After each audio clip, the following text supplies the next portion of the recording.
I don't look back at my life prior to these experiences with regret or anger or, oh, if you would have found this when you were 22, imagine what it could have been. Oh, no, all that stuff matters. So it's an important element of it to honor that, Yeah. acknowledge that, realize that that's not something that I think anyone should look back at as something where it's disappointment in yourself. Hmm.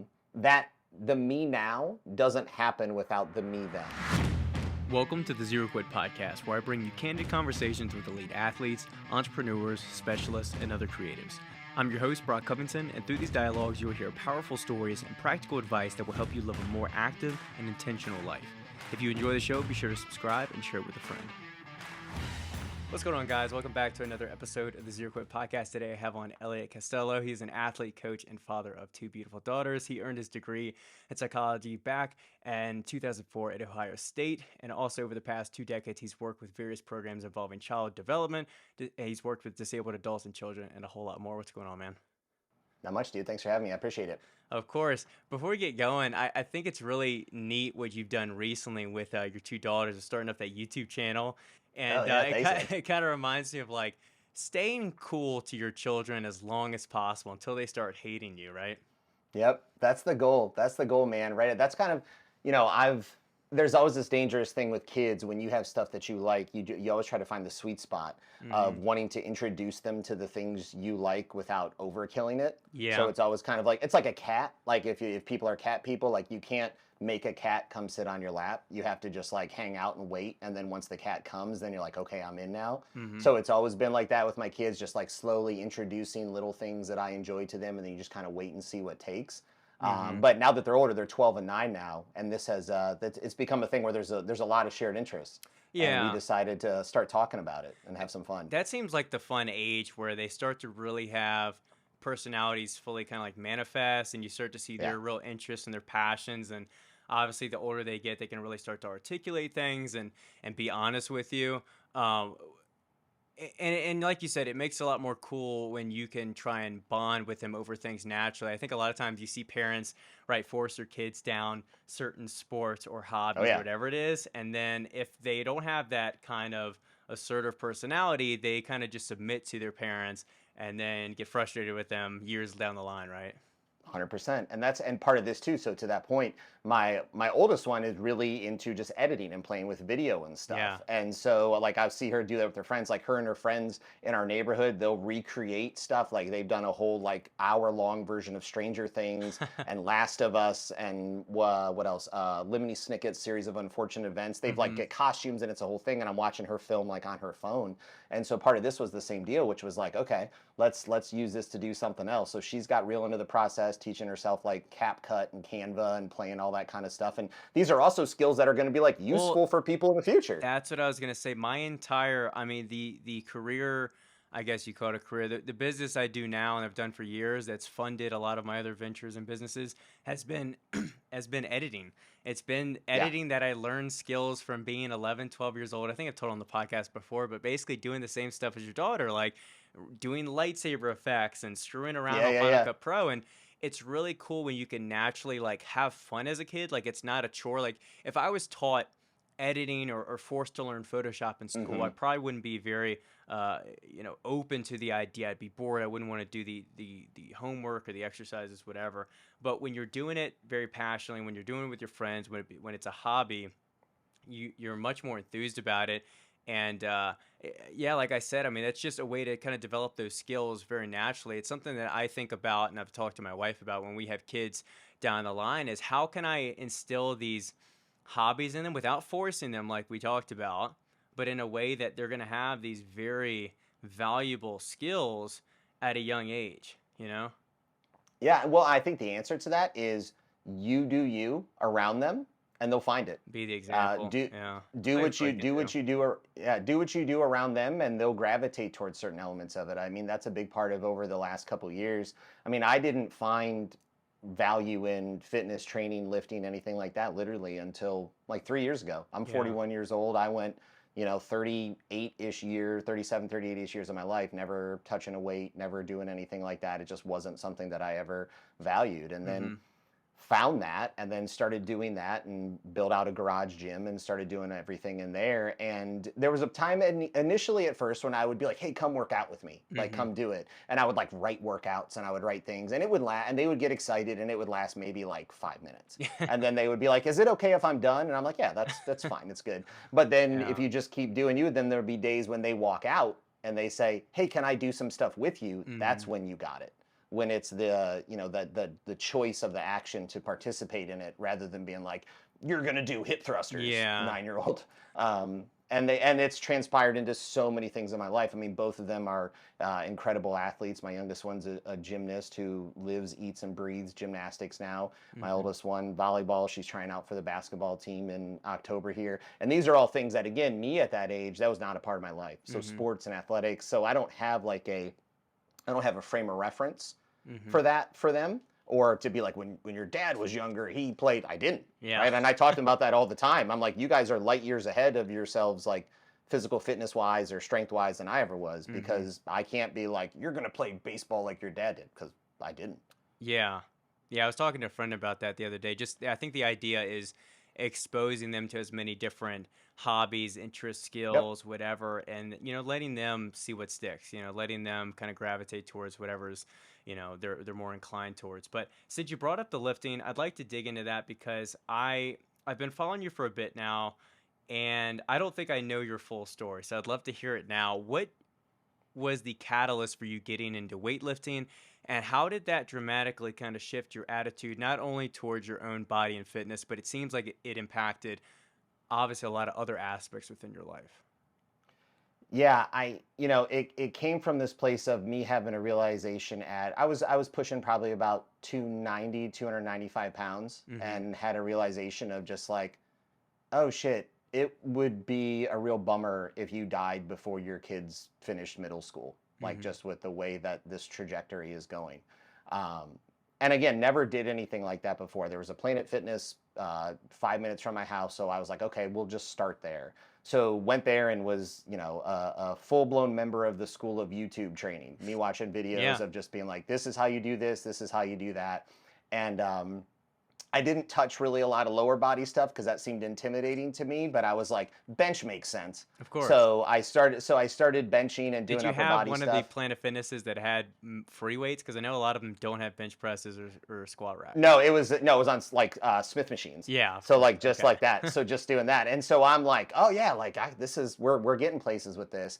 Didn't have a coach, didn't have a trainer, didn't have anything like that, and Mhm. was just like going and started to figure it out a little bit, to the point where unbeknownst to me at the time, me thinking I'm just doing a lot of work, was just overtraining my upper body and shoulder. And when I use the word training, I mean loosely. Yeah. I basically mean I was like doing this with weights a lot, not correctly or not properly or not Mhm. safely, because I started to get a real gnarly discomfort in my left shoulder.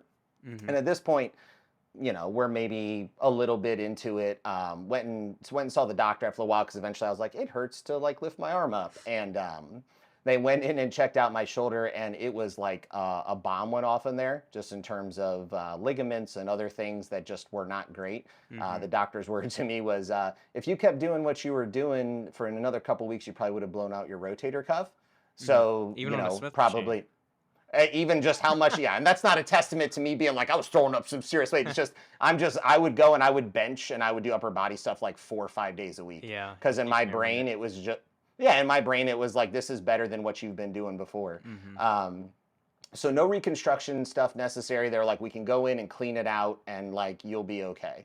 So they go in and clean it out, and the day I got home from surgery, I'm sitting on the couch and I'm just in a real super wild irrational headspace. Just some stuff that's like, see, look, this happened because you tried to do this, and before you tried to do this stuff you weren't getting hurt. Just again, stuff I can recognize now as being mega irrational. Mhm. um, but at that time it was a lot of like kind of self-pity, and a lot of like, this is what you get for trying to do Better something for yourself yourself, more. Yeah. better yourself. And so I'm sitting on my couch death scrolling like through Instagram, and I see this green hat with these two pistol logos on it.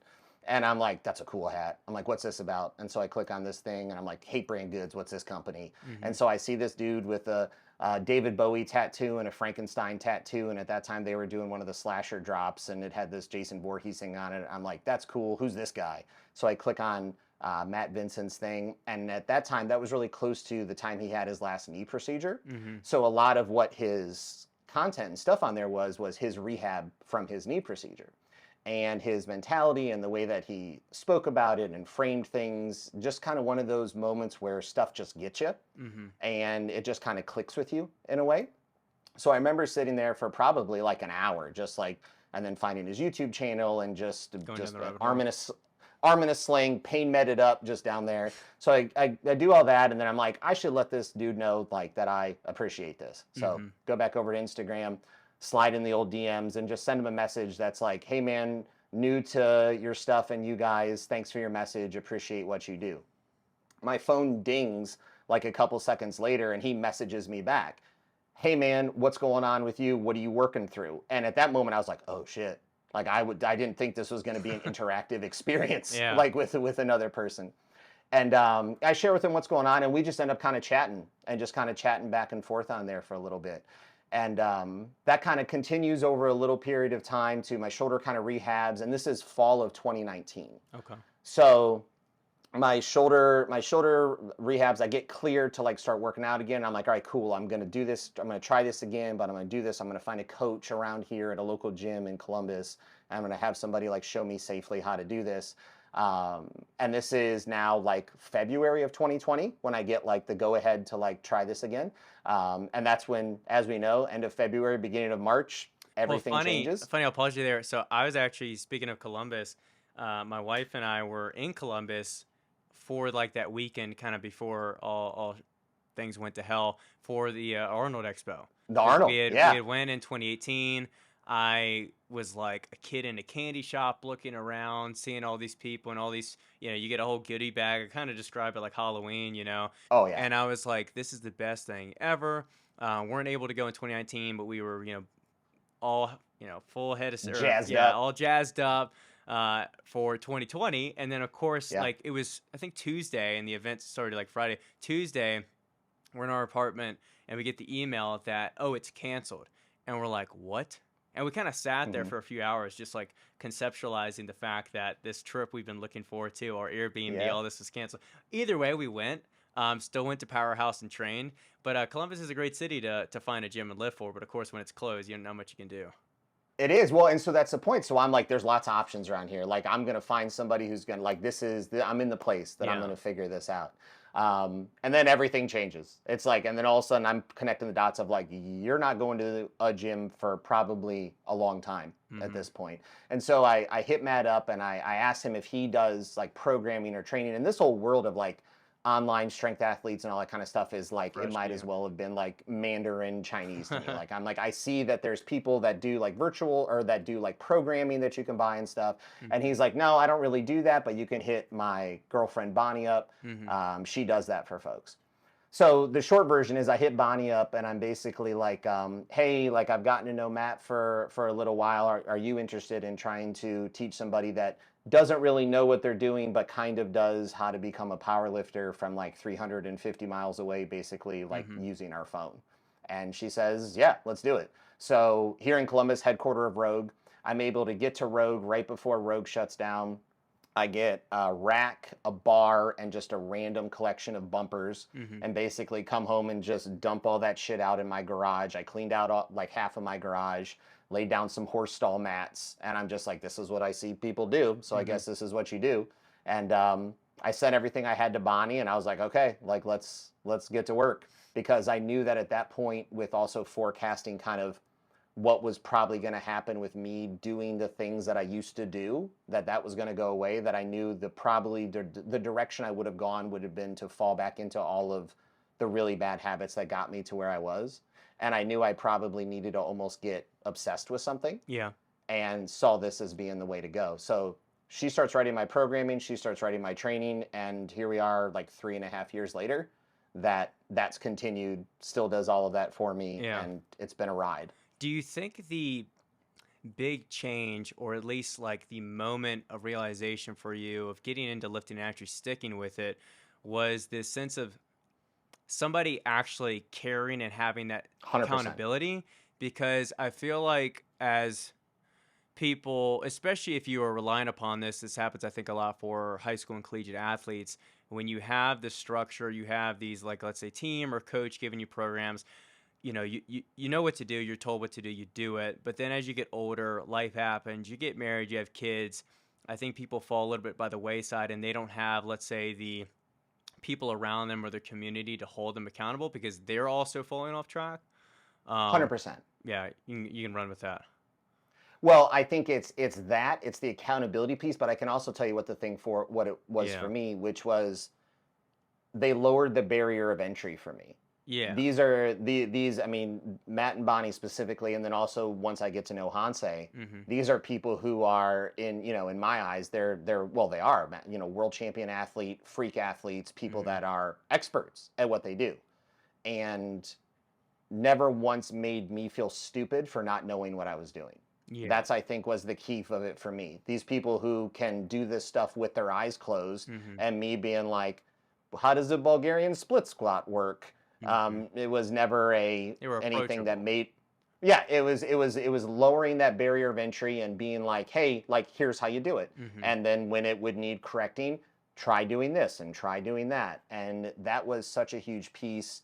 Then the community that ended up developing out of there, Yeah. which led to me finding all these other folks that have now become near dear / best friends, like, in my life, Mm-hmm. that I never would have found without that.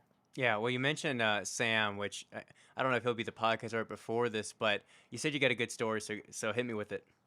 How'd you meet them?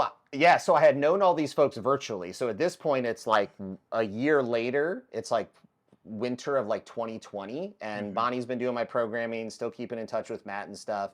And out in St. Louis at their gym Dope, they started doing Sunday service, which is like an open gym at the gym in St. Louis. And I kind of had this moment of, knowing these people like internet friends, right, for like a year, of just being like, I think I need to go see what this is like in person. Like, I Mm-hmm. think I need to check out like what this vibe is like. So I drove one Saturday, drove out from Columbus, drove out to St. Louis, and stayed at an Airbnb that Saturday night. And my plan is like, okay, like, we're gonna do it. We're gonna walk in here to this place, and we're gonna see what this is like in real life. Mm-hmm. And it's a wild moment, man. It's a transformative moment for me, because I remember standing there outside that door being like, what the hell are you doing? Like, what are Well, you to doing, dude? interject, it is very nerve-wracking when you meet people for the first time that you've spoken to digitally. Not in like a Yeah. catfish way, but even people I talk to on podcasts, or a lot of people I know either through 10,000 or different brands I've worked with, where not only are you're worried about breaking the ice a little bit, so it's not kind of awkward a little bit, but also sometimes people just are a little bit different in a natural face-to-face person conversation. And like when you're walking into this building that's not your building, at least me A city being you don't know, a right? city Yeah. you Like, don't you're just, know, me yeah. being an introvert, I'm kind of like just feel out of place, and I almost need someone to kind of come up, kickstart a conversation, hug me, and get me comfortable, just so I can kind of get rolling. Yeah. Because sometimes you speak to these people, and they do have this persona or this greater than thou vibe. Obviously, none of these guys seem to have that, but I know where you're coming from with those kinds of nerves and jitters, and like, what am I doing? Yeah. It was also a sensation of like, what are you doing, man? Like, you are, whatever, at that point, 39-year-old dude from Ohio who lives in a suburb that has a trampoline in his backyard and one shower that kind of drips a little bit. Yeah. And you just drove 400 miles or 350, 400 miles out to this place to, like, say hey to these people for like a couple hours for Hmm. it. And I remember standing there being like, you could just leave. Like, nobody would know. Like, nobody is expecting you. It's not like people are like, oh, we can't wait to Yeah. meet this person. And I was like, you can just dip, and nobody would ever know. Hmm. But didn't. Open the door. Matt's there on the treadmill. He's like, what's up? And I'm like, what's up? And kind of walk in. And there's another friend of ours, Charlie, who was there. And Charlie's a behemoth. He looks like an extra out of Mad Max. Hmm. And so it's like these two just monstrous persons, and me just being there being like, cool. I guess we're here now. Like Mm-hmm. we're doing it. And met Bonnie for the first time, and she came up and gave me a big hug, and we just chat, and everybody just starts chatting like normal. And within like I don't know 30 seconds, it was all of a sudden just like Yeah. this is it. Like this is the definition of a community of people that feels I don't know, it just feels different. So I had known Sam because our Not Dead Yet Life group had existed prior to that, and I had known Sam through the internet. Mm-hmm. And so Sam showed up, and I was super excited to meet Sam in person, just because of Sam's story, which Mm-hmm. I'll depending on when this Hopefully comes they've out, heard it. let yeah let Sam And tell tell it. his own Yeah. story. But as somebody who's lived and worked in the world of disability services as well, Sam's story massively intrigued me, and Sam and I sat that day. I remember, man, right over by the dumbbell rack for like an hour, and I was just like, "Tell me your story, man. Like, what's the deal? How does this all happen? How Yeah. do you feel about talking about this? How do you feel about Yeah. this being a thing that people should know and hear about?" And I was instantly I just kept kind of collecting this like roster of people in my brain Mm-hmm. that was like, oh yeah, there's another one. This is another person that I'm meeting through these threads Mm-hmm. of people that I connect with in this way. Yeah, everyone has a story, and it's hard to kind of break the crust and see what that story is. Like even talking to you, I'm like going through it. There's plenty to talk about and discuss with it, but I also know that even like 20 minutes in now, there's more that's opening up, right? And then through a second Yeah. conversation, I'm probably at the end of this podcast, I'll be like, wow, we could have talked about this and that and another. But it just takes time. And one thing I was thinking about too regarding those nerves is sometimes it feels like, and maybe because maybe it's just me or I think people in general, we become such homebodies that, Hmm. and through the pandemic, it kind of forced us to be this way, that it seems like a lot of effort to drive 400 miles to meet people you don't even Yeah. know just for a 2 hour, let's say, hangout or conversation. But it's those little decisions, those efforts you make that can be so enriching, so rewarding, and life changing when you create relationships, especially in 100%. person relationships that otherwise wouldn't happen unless you took the leap of faith to make those happen. Yeah, it has to be something. It has to be something that, and so that would be the first, that trip out there. Well, and I guess maybe starting lifting is as well, but it kind of started this domino effect of stuff that I now actively seek out in terms Mhm. of the stuff that kind of brings me joy now is stuff that makes me feel weird or uncomfortable Mhm. or challenging or whatever. That was not my life. Yeah. And to that point, I don't look back at my life prior to these experiences with regret or anger or, oh, if you would have found this when you were 22, imagine what it could have been. Oh no, all that stuff matters.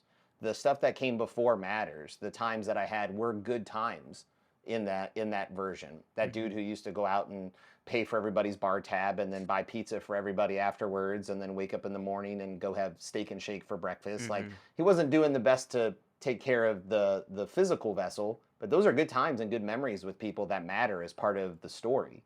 So it's an important element of it to honor that, Yeah. acknowledge that, realize that that's not something that I or I think anyone should look back at as something where it's disappointment in yourself. Mhm. That the me now doesn't happen without the me then. Yeah, I want to stick on that for a moment. Because speaking of that, or speaking of trauma or negative experiences, because I've even thought about this personally a couple of days ago, is I almost feel like whether it's ignorance or not, you almost have to look at negative experiences or past selves that maybe weren't as uh, rewarding or purposeful and intentional, and kind of look at those as setting you up for where you are now, Yeah. and look at the negative consequences that as a positive, like a net positive, and turning them into a positive. So if you had a humiliating kind of breakup or you had some kind of traumatic experience, you can either look at that and just say, just I guess sulk in that, or you can look at it and try and convert it into some form of positivity. For example, Hmm. here's a better way to put it in a more concise way: is I think it can be very uh, ignorant or irresponsible sometimes, religion aside, to say that like everything happens for a reason, right? Hmm. But you almost have to act as if it is happening for a reason Hmm. anyway. That's the only productive manner to look at it. Or people that say, that we don't have much control over our lives. Obviously, there's a lot of things that can prevent us from making progress in our life. But if we just kind of sulk in that and throw away our own self responsibility, then we're not going to make any progress. The only progress or product or positivity that can be made in our lives is through this kind of self belief, this ownership of our lives, and trying to convert that into positivity or into a future self, as you are doing. Yeah, and investing it in yourself. And I think it has to come at a point when you're, I don't know if ready for it's the right word, but there's a certain like stars aligning for it to Yeah. be the time for it to happen. Well, Because I yeah. had Go all ahead. these, go ahead. No, you go ahead. Well, I was just gonna say it kind of ties back to like we were talking about your children because they might not be ready for a certain hobby, sport, interest at 8 years old, but if you let them come back to it at 14, it might be very different. Elliot at 20 years old maybe wasn't ready for weightlifting, but him Right. at 38, 39 is, and it's been the same way with me and different things. It's even in like a silly example, you could say maybe broccoli tastes like shit at 12 years old, but when you're an adult, Yeah. it starts to taste better. Dude, I fuck with asparagus now, right? But there's a time in my life when I was like pass. Yeah. Like I don't like Yeah. I'm good on that. And you have these things. So for me, I know like I've had these examples planted my whole life. So I raised by my mom Pam growing up. Hmm. My mom and dad split when I was really young, and my dad left, and I've never seen my dad since then. So Hmm. from about the age of 2, it's been me and my mom. And my mom is the guiding example and lighthouse for everything that I've ever done in my life in terms of the way that I make choices and treat people and try and conduct myself with others. I watched my mom have a full blown career at Cedar Point, which is an amusement park here in Ohio. Hmm. Um, and decided that she wanted to go back and finish her teaching degree. So she left her really great job at this amusement park in a management position to go back to school. And I remember being 6, 7, 8 years old, and my mom driving to night classes at Bowling Green in Ohio and coming back to get her degree while she's working. And last year she just retired after 28 years of teaching fourth grade. So I had a firsthand witness of somebody who Change your life. had a thing and then decided to switch that. So it's not like those things weren't lost on me, Hmm. right? But I know what I did is I, rather than doing those things for myself, it's probably what led me to kind of pursuing therapy, counseling, mental health as a career field. Is I would dump all that into others, Hmm. and I think I would, whether consciously or not, use that as a justification for not doing much for myself, because it would be like, oh, look at, like, you're so tired, you're so worn, you're so spent because you're giving all this to other people. You deserve to just lay on the couch, or you deserve to just not do much for your own self Yeah. development in a way. Yeah. Well, I kind of had some questions on that, so we can pivot over to psychology a little bit. What drew you into psychology in the first place? Was it anything in your childhood that made you want to go into that field, or was it just pick a degree? Because sometimes I think college students look at like psychology or business degree and they're like, oh, just pick the vague, broad degree. Yeah. Yeah, I knew, and it goes back to my mom. Hmm. I always knew that I just found people interesting. Like, I know Hmm. that sounds really simple, but that's the best way to do it. When I was younger and I watched my mom manage these teams of people at Cedar Point, and they would have staff parties and stuff, and I would go with her, and I would watch her, like, I would watch the way that she managed people. And then when I turned 14, I started working there at Cedar Point. So my mom was my boss. And so I was on these teams that I would see my mom manage and interact with people, Hmm. and watching the impact that she had on these college students. I'm 14 at the time, but these are college students who are, people would travel like internationally to come work at Cedar Point at that time. It was such like a big deal to work there. Hmm. And to watch these relationships and dynamics that she developed and the impact that she had on them, I knew that there was a piece of that where I was like, I'm into this. I'm into this idea of finding a way to connect with people and help figure out if I can contribute to the moving around of the puzzle pieces for Yeah. people. The original path I thought I wanted to go was forensic psychology, because I thought it would be really cool to be, because I watched too many movies when I was Be on little, the crime and I scene. thought it, yeah, like that's literally what I thought. I thought I was like, oh, this would be cool. So my original major was criminal justice, Hmm. which I was going to go into that. And my first semester, I had a class that was all about the Constitution, and I was like, oh, never mind. This isn't what I thought this was going to be. Yeah. And so I switched to psych, and I just ended up taking a ton of classes that were like abnormal psych and developmental psych and childhood psych. And it was one of those things where I just saw it as a puzzle, not a puzzle that I was like white knighting somebody to help solve, Mm-hmm. but to play a part in that journey of folks figuring out how those pieces fit together. Well, I want to ask about that because I know you worked with some children and a tough program with sexually reactive youth, and maybe you can kind of describe that broadly. But one question with that is specifically with children who go through trauma, who are victims or victimized people themselves.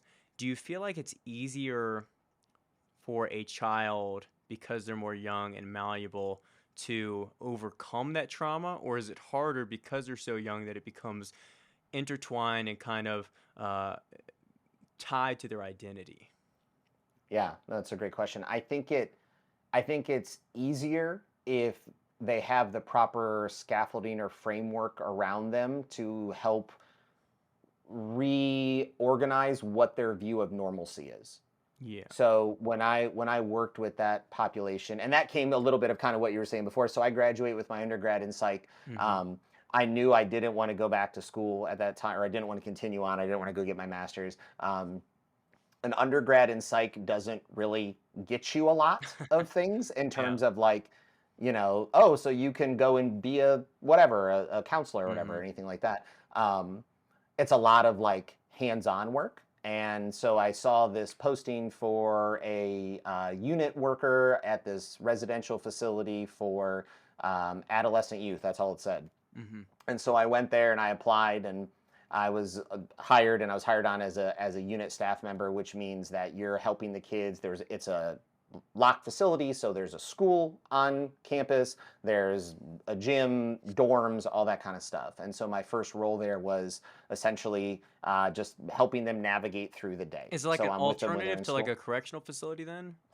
Kind of, yeah. Okay. Pretty much, probably 90% of them were court ordered to be Okay. there, so they had been through the legal system in some capacity. And Mm-hmm. and to the bigger point about who are these young folks. So the term sexually reactive youth is for young folks who have been victims of abuse themselves, and then in turn victimized someone else.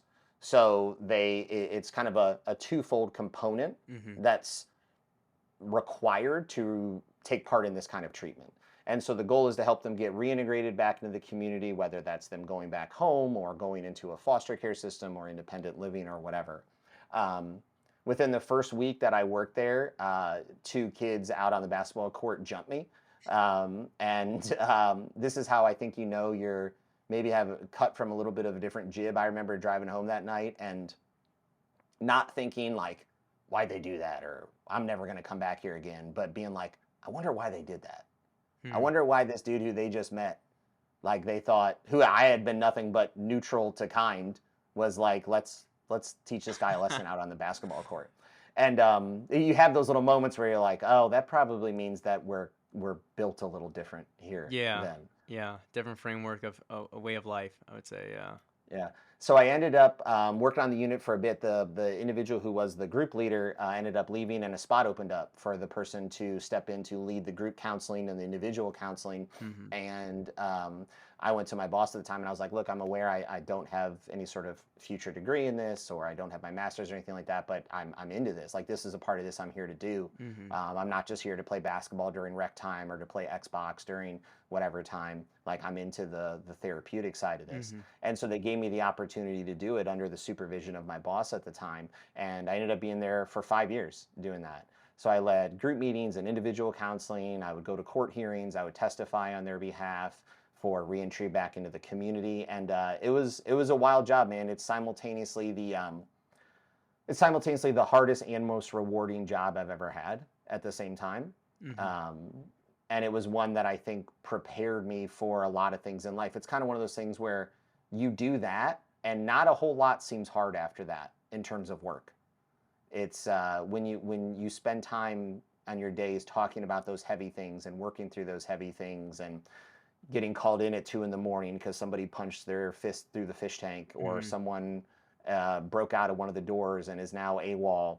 Like, the idea about anything else ever seeming like it's a hard day at a job becomes pretty relative. Do you think that, or over time, did it emotionally numb you a little bit dealing with children who've been through such traumatic and destructive experiences or ways of life? to where you carried that later, and I don't know, you don't have that same natural response that maybe people have to certain stories or situations. It's both. It prepares you in a really great way to be able to listen to the stories of others that involve trauma, Mm-hmm. to be able to not have a reaction Over to it, or emotionally, to yeah. yeah, or to not have your first, when if someone shares something traumatic with you, it helps develop a response to not feel that gut instinct to be like, I'm sorry that happened to you. Mm-hmm. um, so when I decided to kind of explore other things was actually when we found out my wife was pregnant with our first daughter, Mm-hmm. because I kind of made that judgment call that my emotional bucket is going to need to be a new place now. Mm-hmm. And this job occupies a lot of my emotional bucket. Yeah. So it wasn't because I was over it or done with it or frustrated with it. It was a kind of an awareness moment of like, you're not going to be able to, this is going to be a lot to carry if you're carrying this all day and then coming home Of course. and then being a dad. So, a couple questions now, just more broadly on therapy, because I know this is one thing that you shot me a video message after I talked to Hanse about, and we were kind of riffing a little bit on these topics. But one question I had for him that I'll kind of repeat towards you is this idea of, instead of trying to erase or get rid of some of your demons or traumatic experiences through therapy, I've always kind of wanted to hold them near and dear, and almost had a view not of like David Goggins where I'm recording comments and playing them in my sleep, right? I think it's a bit hyperbolic. But I almost like I try, and at least for me personally, analyze, assess, sit with those experiences, make friends with them, and allow them to fuel me rather than, fight me or push me down. And I think sometimes that's seen as not maybe mentally healthy or whatever the case is. Let me read off a quote, and then I'd love to hear your thoughts on that. This one's from Carl Jung, but I thought it kind of pertains to this. And he says, "People would do anything, no matter how absurd, in order to avoid facing their own souls. One does not become enlightened by imagining figures of light, but by making the darkness conscious." So, what are your thoughts on all that? Yeah, man. I think I'll go get that like as a neck tattoo. I That's think right. I agree with that 100%.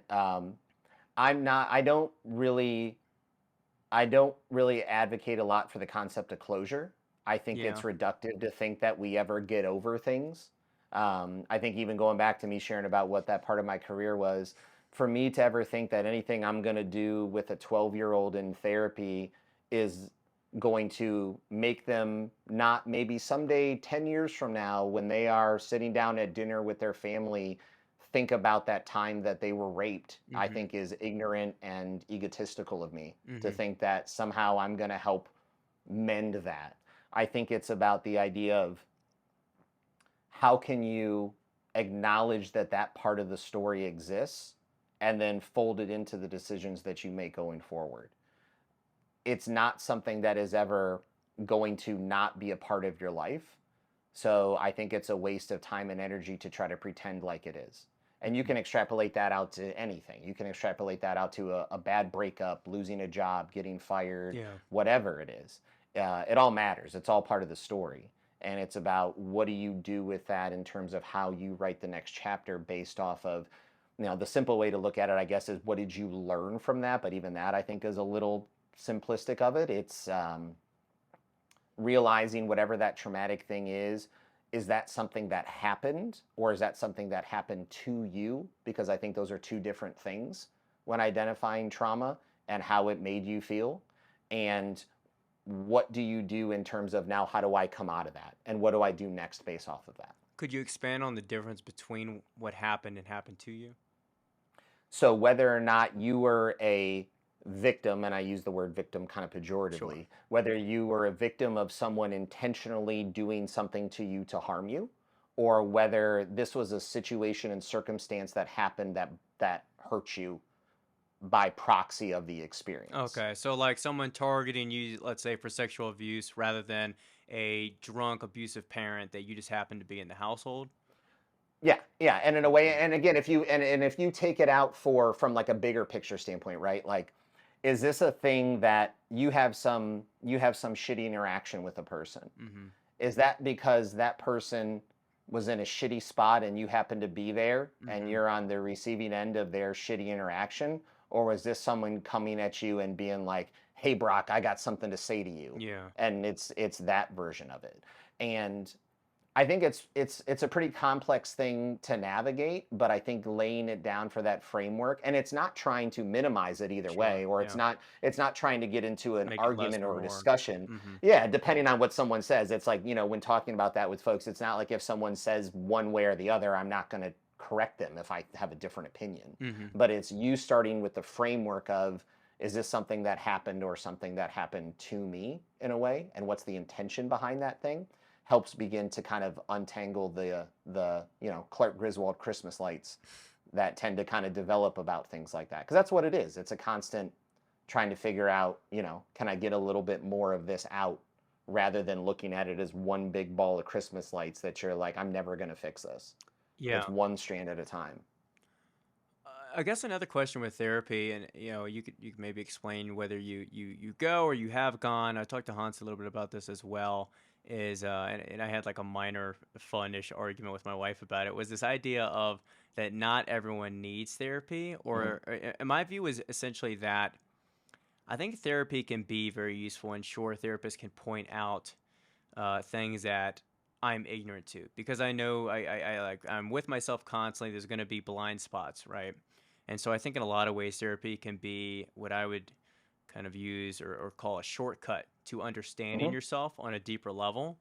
But I do feel like without the personal time sent or spent in solitude, without the own personal analysis, without you analyzing, let's say, something traumatic or difficult that happened to you yourself, you're missing a puzzle from the kind of complete uh, situation or scenario of understanding yourself in a more complete sense. Yeah, I would agree with that 100%. Yeah, I have myself, and I think that in terms of, and I think and this kind of stems from what you and I's original kind of conversation was, or kind of what keyed me in from hearing what you and Hanse were talking about. I think the landscape of what that looks like in terms of how people can be supportive now has changed. Mm-hmm. I don't think that everyone requires uh, therapy in terms of what we traditionally think therapy is. Yeah. I think that everyone benefits from having some version of a person that can guide them. So whether Yeah. that's a mentor, whether we want to call it coaching, which is what I call what I do now, which it's this weird thing, right? Where I identify it. Like, I don't have my master's degree. Mm-hmm. I don't have a counseling degree. I don't pretend to. I've never said that I did for Mm-hmm. anything like that, right? But I've been doing this shit for 20 years, and I've been I doing think it with a value lot of. supersedes credentials, in my opinion. Yeah, and I had this one, and that's a really weird thing for me. It's like, one of the a fun thing we like to talk about these days is imposter Imposter syndrome, syndrome. right? Yeah. It's a very zeitgeisty thing, and I Yeah. think it's really easy when we're talking about imposter syndrome to lose sight of what the actual thing you feel like an imposter is about, and instead the thing just becomes the thing. Mm-hmm. We're just now jammed up on this idea that I feel like I'm a fraud, or I feel like I'm not what I say I am. And this was a big thing that I learned from some of my early relationships and conversations with Hansei, who's become, my nearest and dearest friend. Is, what's the data tell you? Do Mm-hmm. you have, it's the undeniable stack of proof line. Doesn't mean that you've always done it right. Doesn't mean that you've never had any missteps with it. But what's the data tell you in terms of what value you can bring to others? And so I think everyone benefits from having a person in their world Yeah. that they can discuss things with. And I think it's on the individual to determine, okay, is this something where I should seek out clinical help from a professional that's coming from a diagnostic standpoint? Mm-hmm. Or do I need somebody that I can, with a structured time frame, talk to once a week to set goals and discuss the things that are challenges as I'm trying to sort them out? Sure, and I think also understanding that everything doesn't have to be a quick or immediate fix, or not everything can be a 100%. quick immediate fix. Because it reminds me of this one post I saw somebody make on Instagram the other day that was like, someone who says the gym is their therapy is someone who needs therapy more than anyone else. And I thought, that's kind of an arrogant and misplaced view of that, because I think physical exertion can be a source of therapy for a lot of people. I don't think therapy Hmm. has to come in one singular form where it is a psychiatrist or psychologist that you're sitting in front of and talking things through. I think it can be nonverbal. It can be, Hmm. it can come in a lot of different factors and facets and ways. And so I think it is just, yeah, a process of using the different resources available to you, whether it is a more traditional therapeutic setting, or whether it is, like you said, just finding somebody that you can speak to, or finding your Hmm. community, your tribe, your set of people that can help you understand yourself better, help you analyze different scenarios or traumatic experiences better, and overall, just again, that will lend a hand towards that self growth and development. Yeah, and the line about gym being therapy, I can tell you why, like how training or lifting was therapeutic for me. It wasn't necessarily just the physical exertion part of it, but it was I took an hour to an hour and a half for myself 5 days a week where I put my headphones in and I was in my own space and listened to ratchet hip hop Yeah. music and lifted, and that was therapeutic for me. It Mm-hmm. wasn't because I was sitting there grinding out reps with tears coming out of my eyes, but it was Mm-hmm. a time for me to be like, this is my space, to have this kind of moment or time for myself to just do me Well, and in a sometimes way. it's more productive. Like, I mean, sometimes when I've gone for really hard sets or when I'm out there on, really hard section on an ultra race, I'm thinking about the people that have doubted me the most. I'm thinking about, Hmm. girls that have broken my heart or whatever it is.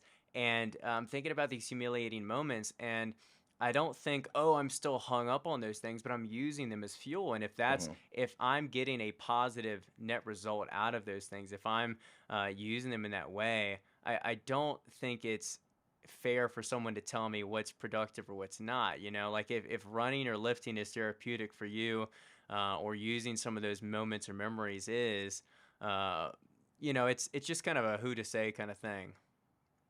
I think, yeah, big time agree. Hanse and I actually have had some good conversations about this, and he's helped me kind of frame my perspective on this a little bit better. Because initially, I've never really been a okay, like, fuck you, watch then Yeah, kind of yeah. guy. Like Negative that's motive kind never. of guy. Yeah. Yeah, that's never. And I initially would kind of be like, I don't get how that works for folks. I mean, I get it, but I'm like, I'm not sure. But I think Yeah. kind of where I've come to on that, I think that that's a thing that works kind of like what you said. It's almost kind of like a, if we're going to do like a Fast and Furious reference, it's kind of like a NOS reserve, Yeah, that's right? exactly That what like it is. you have it in there when you need it, but Hmm. I think you can't. I don't want to say can't. Well, I don't think it's. yeah, I was just gonna say some people are just wired differently, and I think the mistake that I've come across both for myself and now from other people, and I've kind of met in the middle, is that people are wired differently. Some people need the negative emotion, like it's like that concept of, are you, what is it, afraid to like lose or want to win, right? And Yeah. it's like the failure, the humiliation, let's say, drives someone like me. Whereas the maybe success and your family at the finish line might drive you more, and Right. it's never like black and white, but yeah, it's just figuring out that these people are wired differently. And another thing that I meant to mention in my last ramble was that it's a more productive way to do it in that way than have this kind of buildup of emotions that I Yeah. haven't been able to let out in a physical setting, let that boil over, and I let anger out on someone else, or I let some traumatic kind of experience spill over into an argument with the spouse, right? Yep. And why I think that has that threshold for how productive that can be is because whoever somebody is, whoever you're projecting this, well, fuck you, watch them thing, Mm-hmm. that person who you're saying that to in your head is never, no matter what you do, they're never going to say, Of oh, course. never mind, you're Of good enough course. now. Exactly. Right? So there's a threshold of how far that goes, I think, before it becomes something that turns intrinsically, if you Mm-hmm. ride that all the time. Like 100%. you can't bury the needle on red Mm-hmm. all the time. Like, we've got 10 Fast and Furious movies at this point that prove this. Yeah. Like, you at some point got to Yeah. drift, and you got to like drive smart. It's not always just gassing it. Mm-hmm. Yeah. I think that's a good point. Pivoting back towards exercise a little bit, I'd love to hear why. Well, first of all, I want to hear about this hiking because I know you've been doing a ton of Oh hiking. yeah. I want to understand like what exactly you've been doing, and more importantly, like what's the why behind it, or what do you get out of it? So last year Matt had been talking about wanting to do. So we talk about the idea of misogis a lot. Yeah. Hmm. And in terms of that being something that you view, I mean, the short version of it is some sort of physical challenge that you view that you think you should have a 51% chance of completing. And really the only rule is that you can't die while you're doing it. Yeah. And so last year we were talking about, well, what's some sort of community type misogi thing we could do?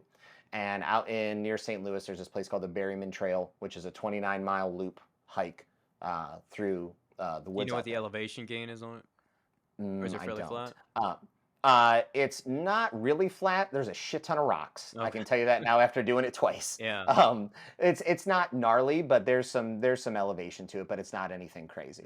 Hmm. And so this was like February of last year. Matt Hmm. was like, I think we should get a group of people together and we should do this. We should do this in one day. Like we should do this 29-mile hike in one day. And that it's that little thing that came in my head at first of just being like, that's fucking crazy. Hmm.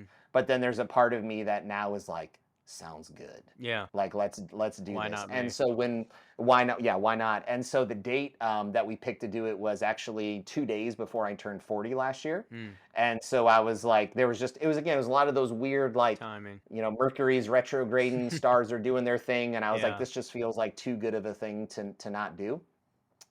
So last year was the first time we did it. Camped out the night before and got up at about 4:30 in the morning.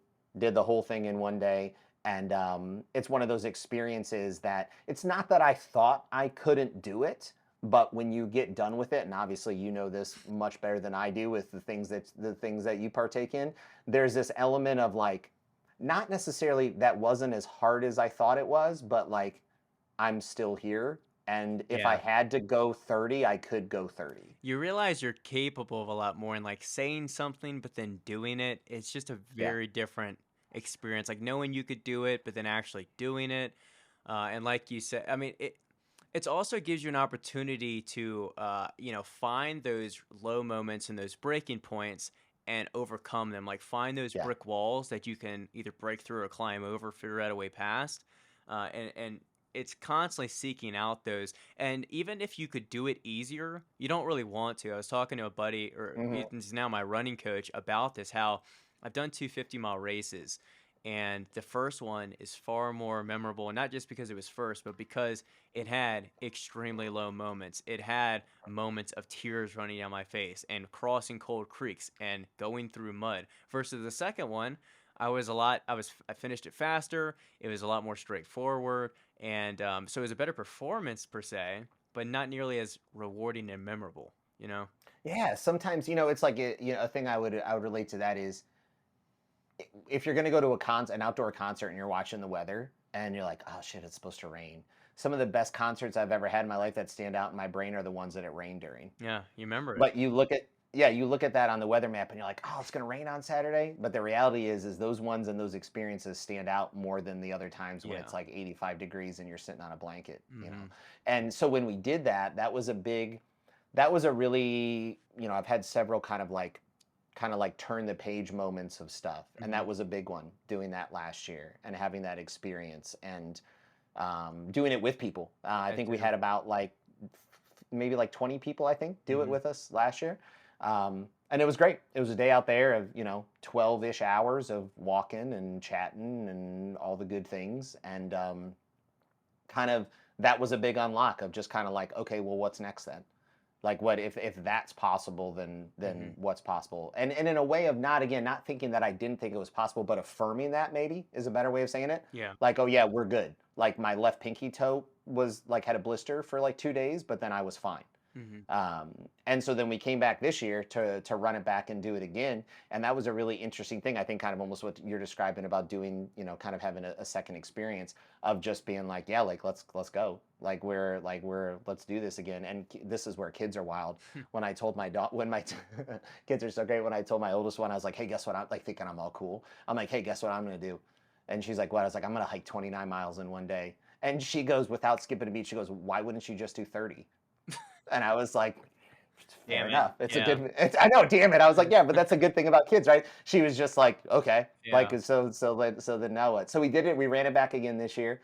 We had a bigger group of people come out with us this year, and it was a really interesting having that second experience because I also knew when that little voice was going to pop up. I remembered it from the time before, just in terms of like it's like mile like 25 and a half, Hmm. 26, and you're like, oh, we're about done now. And then all of a sudden from that moment, it's like, we're not though. Yeah. So hang in here because it's still coming. And that was the genesis for also just this thing about just looking at something like that as um, we call it hiking, we can call it whatever it is. It's just walking. Hmm. That's all it is. You're just doing a simple task Just moving over and forward. over again, Mhm. moving forward with stuff. And that being something that I've used to frame a lot of things for folks has come to really sit with me because I realize I did that a long time. It's easy to take these things and you can take anything and you can put a little TM trademark after it and make it sound a lot fancier than it is. But ultimately, when it comes down to it, you're just walking. That's all you're doing on that hike. And you can do that for a lot longer than you think you can, Yeah. just like a lot of things. Have you had any interest in trail running? So running is a new thing we're playing with. We're dabbling with a little bit. Yeah. There's a beautiful park here near my home, which I came to love over the summer. Hmm. I think probably I actually kind of pivoted a lot of I don't know, I said pivot my training like I did it intentionally. This summer was the first time that with my work and everything, I was really kind of like off all summer and just really leaned into just doing stuff with the kids and just kind of being go with the flow. So I became a bit more lax with Hmm. my lifting regimen and stuff. And I found myself enjoying that a great deal, just going out and hiking and ripping Well, off I'll like press you. 10 miles and There's not things. enough time, or there's plenty time, to get in with Sam on that one he's doing in May, the Who's doing 30K. The Bryce Canyon one? Yeah. Yeah, yeah, yeah. So there's been a couple times I was out there. There's been a couple times I was out there and I was feeling pretty good. And I was like, what happens if we run a little bit? And Yeah. I was actually texting with Hanse one morning when I was out there, and I sent him the theme song from Last of the Mohicans, if Hmm. that does anything for you, that. Hmm. And that just came on shuffle in my things, and I was like, oh, I'm gonna run now. So I ran for a little bit, Yeah. and it felt good. It's something that is definitely on the docket of like You need to training slowly for. get into it and find it. I'll tell you the same thing I tell my wife though, and I think it's just naturally people do this, and maybe you're doing it, maybe you're not. But I think people automatically, when they think running and they do it, they run way too hard. When it's like Yeah, ultra running and running in general, you can go slow as shit, and go yeah, slow as yeah. shit. It should not be that hard. You shouldn't be huffing and puffing. Start slow, and then yeah, it's just like you said, just one foot at a time, slowly stacking miles, and see where it goes from there. And one of the reasons that became something that was so enjoyable for me over the last couple months, and I really found it to be something I leaned into, is because I was just enjoying myself being out there, Yeah, yeah. just enjoying and trying to try. And I was just talking about this the other day. Like I realized that for a long time, I was treating lifting like a job I was trying to not get fired from, Yeah. and I was, and it's not. It's a hobby. It's a thing I get to do by choice Mhm. to get to do that and put my body through this exertion and all that. And for me, it became something that I don't do it professionally. I don't feed my family off of it or anything Mhm. like that. It's a hobby that I enjoy that makes me feel better. And I think leaning into just being outside and hiking and rucking and putting on a weighted vest and going and doing things like that it's been another one of those, like, I again keep having these interesting like turn the page moments that reframe Yeah. kind of what do I, what's long term me look like. Mhm. And that's a new kind of thing in the belt of just like, oh, this is now a new thing I like to do Yeah, or a thing I find and I I enjoy. think the perspective too, and I have to remind myself of this sometimes too when I'm dragging ass and slowly putting on my shoes is I get to do this, not I have to do this. And Right, it's kind of right, reinstilling that this is something that provides me value and excitement. It's a hobby, it's not a chore. right. And trying to appreciate the things I pursue and the opportunity to pursue these things in the first place. And finding, and I know for me, so most recently I had that little itch again of being like, you need a thing, like Hmm. you got to do Some new something wonky, stimulus, yeah. some new stimulus. And so that's why I did the 3-day fast a couple I weeks saw ago, that, yeah. um, which was a wild and incredible experience that I would highly recommend anyone What doing was your some first version of for meal themselves. Bone after? broth and strawberries. That was the first meal And back? yeah, the first meal back was bone broth and strawberries in the morning, and I can't tell you that was the best tasting strawberry I've ever had in my entire life. Oh, yeah. And during that couple days, that experience was wild. I mean, some of the ketone vibrancy and stuff like that, like I was feeling it. Um, but it was one of those things. So in that moment, like my kids are just getting back to school. I don't have any sort of events or anything on the calendar, but I Hmm. was like, what's something I can do that's gonna like push an edge a little bit? And Hmm. that seemed like one of them. And it did, but in a way where it was nothing other than just again another eye-opening thing about on the surface that sounded to me like that's silly. Not that I thought that I was gonna like freak out on the day and a half and like rip into a bag of Doritos, but Hmm. just like this is gonna suck. Yeah. Um, and it didn't suck that bad once you embraced kind of what we're doing here. Yeah. To round out this conversation, I want to ask a little bit about fatherhood. So, you mentioned Hmm. you were raised by a single mother, and you kind of described a little bit how that shaped your childhood. But I wonder how that has shaped you being a parent. And I ask just because, similar to your story a little bit, my dad grew up where his dad was out of the picture, I think around age 3 or 4, never saw him again. Um, just was basically raised single mother as well. And I think about not just how that shaped him, but how that has kind of shaped him as a father to me. Because the older I've gotten, the more I've thought about how he had no point of reference for how to be a dad, Hmm. no point of reference for how to speak to me, how to kind of operate in this family dynamic. And I kind of, as the older I've gotten, I've had to give him some slack on trying to catch up with me as I like get older, because obviously as you how you treat a 5-year old is different than how you treat a 10-year old, a 15-year old, and as I grow up, and I have to remind myself that he didn't have that point of reference, and so Yeah. his whole goal, and it shaped a lot of decisions and commitments he's made to myself and family, has been being the best dad he can be because he didn't have that in his life. Yeah. Um, so what are your thoughts on all of that? I think the perspective that I come from it is rather than thinking that I need to be the best dad I can be because I didn't have that in my life is I need to be the type of parent my mom was for me Mm-hmm. because that's all I needed.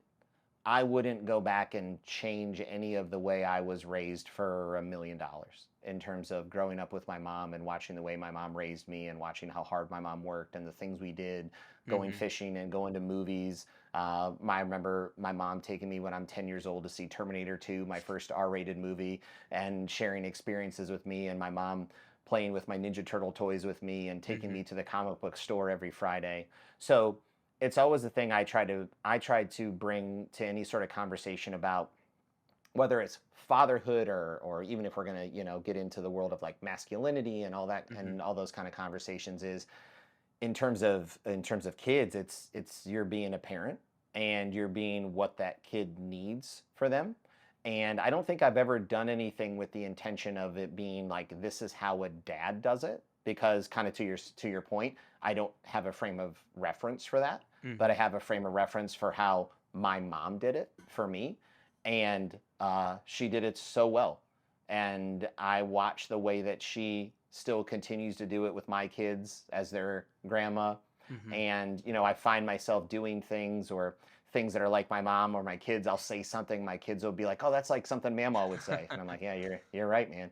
You're right." So I think it shaped me in a way of me being fortunate and having an awareness of that, right? Of having an Mm-hmm. awareness of knowing that I'm fortunate to have been raised by somebody who saw me and said, "This is what matters. Like this is the priority." We've been talking, Hans and I have been talking a lot about that lady. A lot of times we say, "Well, what are your priorities?" Well, really, what it comes down to is what's your priority, right? What's the one? And I was her priority growing up, and that's the way I try to treat it, raising my kids as well, is being the person that sees them as being the priority. And if I can fold in this other stuff, um, great. And if I can make it work in terms of how I take care of myself, and then that blends in with what I set for examples with them, or they value the way they eat, the way they move, the way they treat other people, Mm-hmm. um, the better. And a weird thing I remember people. There's just such unique things sometimes. I remember both times when we found out we were having girls. Um, there were several people both times who would be like, "Oh, are you disappointed you're not having a son?" I'm like, that's the weirdest question ever that you could ask somebody Yeah. in terms of People asking do me ask that it though. question. Yeah. Yeah, it's so I'm like, no, because I don't have a fiefdom that I need to pass on to them. So like Yeah. we're good here. And so I view the opportunity of having the experience I have to be raised by a single mom and then now have daughters that I get to raise with my wife as being a really just kind of again unique way, like we were talking about before, that just things have intersected for me to provide an experience for them. And the other kids that I work with and things, I try to bring that same thing to them as well. Yeah. I mean, one question I was thinking about asking, I just think it's too vague, so I'll ramble a little bit. It's kind of what is being a girl dad taught you specifically, just because you seem like you had a super mom as a mother, which is Hmm. amazing. You've had really positive experiences, obviously, with uh, women in your life, and now you have two daughters. I guess I was trying to shoehorn in some kind of question tying in the dynamic of femininity and masculinity, but I don't know if it had a place there. Well, I think that's always a thing, right? And even with that, right? I think I probably fall, I don't know, somewhere in between both. I don't know. I've Hmm. tried to like take it, take red and blue and make purple, I guess. Yeah, well, I think people You make know. the mistake of thinking that there's this black and white dichotomy with it and I explained this on the podcast with Hans today, which I feel like this has turned into an ad for that, Uh, but I it explained should that be. It's a good one.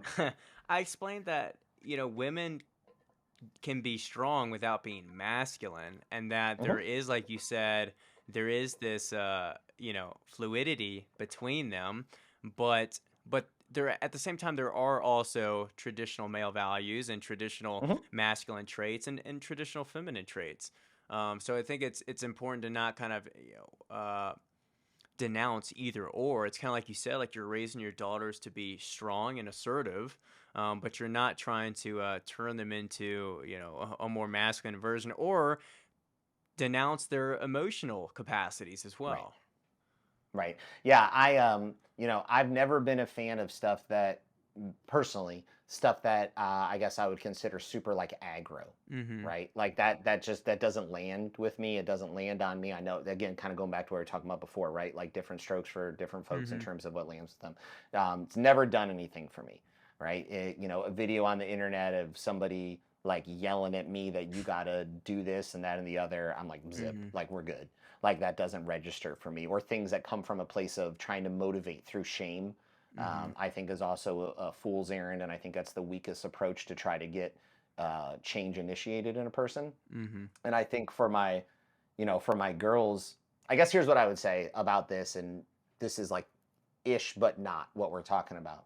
Whether it's girls or boys, what I would say is the biggest value you can do for your kids is show interest in what they're interested in, even if it's not what you're interested in. Yeah. So if they like to play Animal Crossing, then you sit down and play Animal Crossing with them, and you can spend time learning the name of all the different wolf villagers with them. Mm-hmm. If they like to watch High School Musical, the series, and you want to watch a football game instead, you can watch another football game some days. Sit down and Mm-hmm. watch a show with them that they're interested in. Spend time investing what they're into if you also have an interest in them doing the same reciprocating for you. It works both ways. Mm-hmm. So whether that is really getting to know LOL dolls, which I did when my kids were 4 and 7, and those are little dolls that come in plastic containers whose hair you have to do, right? I would go hunt for those at Target because Mm-hmm. I knew it mattered to them. Um, but taking the time to find out what it is that they want to do and learning that just as much as I want them to be like, hey, come let me I think it's talk to you about about Dune. Yeah, I think it's about meeting them where they're at and where Yeah. where they're interested in things, because I think that's something that, again, is not a critique on my parents overly too much, but as I got into bodybuilding instead of in transition out of baseball as a kid in high school, Hmm. it's like my dad didn't cross the bridge. He stayed at baseball because that's what he kind of raised me to be, and I loved it. But that's what he knew, and he didn't extend into the let me learn about this sport or this sphere that my son is gravitating Mm. towards, or even into ultra running. It's like my parents, they do ask questions and they have showed up to certain things, and it's not that they don't care, but for us to have a flourishing relationship to the highest extent, you have to be interested in what I'm interested in, or the conversations are going to fall flat, because I can tell your Yeah. enthusiasm and your understanding. isn't there, and vice Yeah. versa. But that's just, I think it exemplifies exactly what you're pointing towards. There's a big difference between you telling someone something you've done and them saying, "Oh, that's really neat," versus someone then asking you a question, right? That's These what are I two get. different That's what I things. get. Yeah. And that's okay. And that's okay, right? It's not like you Yeah. said, it's not good, bad, or the other, but Hmm. it's realizing that some things just don't it doesn't it's not going to make sense, right? Yeah, And absolutely. it's not gonna land. And I remember thinking that with when I got my knuckles tattooed, that was a big Hmm. thing for me because I Oh, was like, well, I'm gonna this is yeah, I was like, this is a thing I've always wanted to do. yeah. And this was when I was like, I'm gonna make this choice to do this. And in my mind, the joke was like, I'm gonna make myself continuously unhireable in traditional jobs. So I have to keep pursuing the stuff I want to do. Hmm. But when I did it, and I sent a picture of it to my mom, she asked me what they meant. It wasn't just like, that's neat or that's cool or whatever like that. There's like Hmm. a question, right? Of like, why is this important to you? And what is this about? And I think that's what we should be striving to do. So if you've got kids, ask them questions about the things they like to do, even if you don't give a shit about it. Learn about the Pokemon, Yeah. right? You just sit there and let them show you their Pokemon binder and let them explain to you all the different evolutions of characters. That's how you will connect with them. So later they want to come speak to you about things that truly are topics that you will have a value for when they need you the most. Yeah. That's definitely a better response than when my grandma came up to me after my second hand was tattooed, like tears in her eye almost, and was like, please don't get any more. So, Yeah, 'cause ship sailed now, baby. Like that's a yeah, yeah, it's not stopping from here on unfortunately. out. Unfortunately. Yeah. So, well, man, I really enjoyed this conversation. Where can people find you?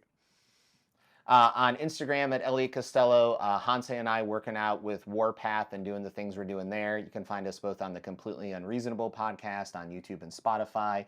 I'm a coach within the Not Dead Yet Life group that Matt Vincent runs. Hanse Hmm. and I are both coaches within there. It's a great group and a great community of people that we get to share conversations like this all the time. And it's truly a highlight to get to meet folks every day and learn new things about them and their stories. Yeah, well, I think Hanse, when we spoke, maybe you need to ask him about this. I swear he was talking about trying to come out towards Colorado and film some Yeah. stuff in person. Was that with you too? Yep. I think it was with that Yeah, too. yeah, yeah, yeah. When are you Yeah, guys yeah, doing yeah. that? So both of us shooting to come out there, hopefully sometime this fall. We're Okay. figuring out some different kind of calendars with stuff. So between what, both of us still have what I refer to lovingly as Bruce Wayne jobs. Yeah. And then this stuff is Batman shit. So it's figuring out how to find the blend between the two. So there's Bruce Wayne jobs that happen outside of this stuff, and I Hmm. think we're slowly starting to transition it more to being able to be full-time Batman, and that's the goal. Gotcha. Yeah. Well, whenever you guys do, obviously, Oh yeah, you dude. have my number. We're Love there. to do it. But We'll anyway, if trail you, run. yeah, exactly, exactly. If you guys enjoyed the Bet. podcast, please share it. Give Elliot a shout and follow his stuff as well. And we'll catch you guys in the next one.